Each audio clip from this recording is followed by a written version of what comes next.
تا حالا برات پیش اومده کنار بعضی آدم‌ها باشی ولی حس کنی انرژیت داره کم میشه؟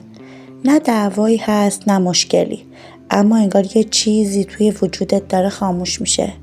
یه جایی گوشه ذهن و حتی قلبت میگی نه، این رابطه سالم نیست. امروز میخوایم راجع به آدم‌های سمی حرف بزنیم.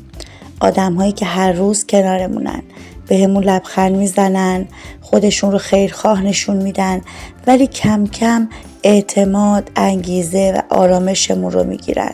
تو این ویدیو قراره چند نوع از این افراد رو با هم بشناسیم، ببینیم کی کنارته برای رشد و کی کنارته برای تخلیه انرژیت. دسته اول دروغگوها هستن. این آدم‌ها دوست دارن در تعریف از خودشون اغراق کنن. نه تنها درباره خودشون اغراق میکنن، بلکه فقط چیزهای خوب خودشون رو هم به یاد میارن. این افراد فقط یک بخش از حرفاشون قابل اعتماده، اما موضوع اینجاست کدوم بخش از حرفاشون. این آدم‌ها غیر قابل اعتماد، پررو، غیر واقعی، از پشت خنجر زن، فضول، اهل ایرادجویی، نفرت انگیز، ضعیف و ناروزن هستند. اونها حتی به مقدساتشون قسم میخورن که راست میگن، اما ما در نهایت میفهمیم که باز هم دروغ گفتن. عجیبتر این که این آدم‌های سمی گاهی چیزهایی میگن که فقط کمی واقعیت داره. اونها عادت دارن که کمی از واقعیت رو با مزخرفات خودشون ترکیب کنن تا شما رو سردرگم کنن.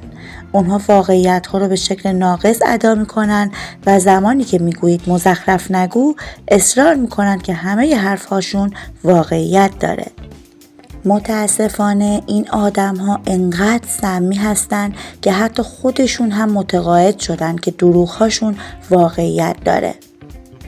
گروه بعدی فضول‌ها هستن. این آدم‌ها متعلق به گروه نخود هر آش هستن. شاید با جراحی پلاستیک بتونیم صورتشون رو تغییر بدیم، اما هیچ جراحی نمیتونه حس فضولی اونها رو تغییر بده. کار اونها دخالت در چیزیه که هیچ ربطی بهشون نداره. بهترین واژه‌ای که میتونیم برای توصیفشون به کار ببریم همون کلمه فضوله. این آدم‌ها تهاجمی، پررو، اهل قضاوت در مورد دیگران، بیشرم، خود بزرگبین، حسود، آبزیرکاه، اهل غیبت کردن، عاشق سوال پرسیدن، مداخله‌گر، متعصب، منحرف، غیر قابل کنترل، بی‌ادب، متغلب و ویرانگر هستند. فضول‌ها عاشق دخالت در زندگی شخصی و کاری شما با هدف ایجاد مشکل هستند. گروه بعدی خسیس‌ها هستند. اونها به معنای واقعی مفت خورن و تنها زمانی چیزی رو میخورن که مفت باشه. مثل اینه که این آدم ها اصلا جیب ندارن و دستشون اصلا به جیبشون نمیرسه. این آدم ها هیچ وقت به کسی کادو نمیدن و معلوم نیست آخرین بار چه زمانی بوده که تونستن به کسی هدیه بدن. اونها دوست دارن که همه برای آنها چیزی بخرن، اما خودشان نه. خسیس‌ها آدم‌های مغرور، فاقد حس بخشش، اهل چانه زدن، محدود، فاقد احساس، مضطرب، کله شق، شکاک، فاقد احساس امنیت درونی، عاشق متقاعد کردن دیگران، عصبی و مظلوم نما هستند. خب اگه الان داری سر تکون میدی یعنی یه آدم سمی یادت اومده. پس زحمت یه لایک کوچولو رو بکش تا بریم ادامه ماجرا. حالا بریم سراغ خودشیرین ها. این آدم ها انقدر برای خودشون شیرین هستن که اگه زیاد با اونها باشین ممکنه مرض قند بگیرین. خودشیرینی زیاد اونها موجب میشه که احساس کنید چقدر انسان موجود حقیریه. این آدم های سمی، موذی، دروغگو، خالیبند، غرغرو، عاشق متقاعد کردن دیگران، ریاکار، چاپلوس، متظاهر، فریبکار، بیوفا و سوء استفاده‌گر هستند. این آدم ها بسیار اهل تظاهر کردنن و اونقدر برای شما خودشیرینی میکنن تا به خواستشون برسن.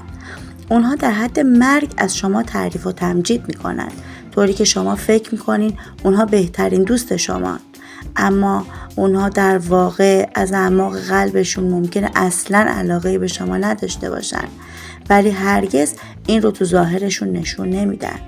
اونها عادت دارن که بی حد و اندازه خودشیرینی کنن و وقتی که ازشون بخواین که ادامه ندن ناراحت میشن و طوری تظاهر میکنن که شما زیباترین، باهوشترین و بهترین آدم روی زمین هستین. تنها کاری که میتونین انجام بدین اینه که لبخند بزنین، طوری که گویا از تعریف و تمجیدهاشون دارین لذت میبرین.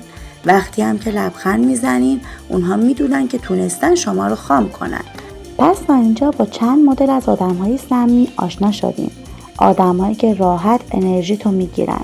واقعیت اینه که خیلی از این آدم‌ها شاید کنار ما زندگی میکنن، تو فامیل، محیط کار، حتی دوستان نزدیکمون، اما شناختشون اولین قدمه. وقتی بدونی با چه شخصیتی طرفی، دیگه اجازه نمیدی روی احساساتت سوار بشن. این فقط شروع راهه. تو ویدیو بعدی گروه‌های دیگه از آدم‌های سمی رو معرفی میکنیم و مهمتر از همه این که یاد میگیریم چطور باهاشون رفتار کنیم، جوری که نه به خودمون آسیب بزنن، نه اجازه بدیم حال خوبمون رو تخلیه کنن. حالا اگه دوست داری به هم بگو تو اطرافیانت از این آدم‌های سمی داری؟ دوست قشنگم، اگه این موضوع برات جالبه حتما منو دنبال کن، چون تازه داریم وارد ماجرا میشیم. لایک و سابسکرایب یادت نره دوست من.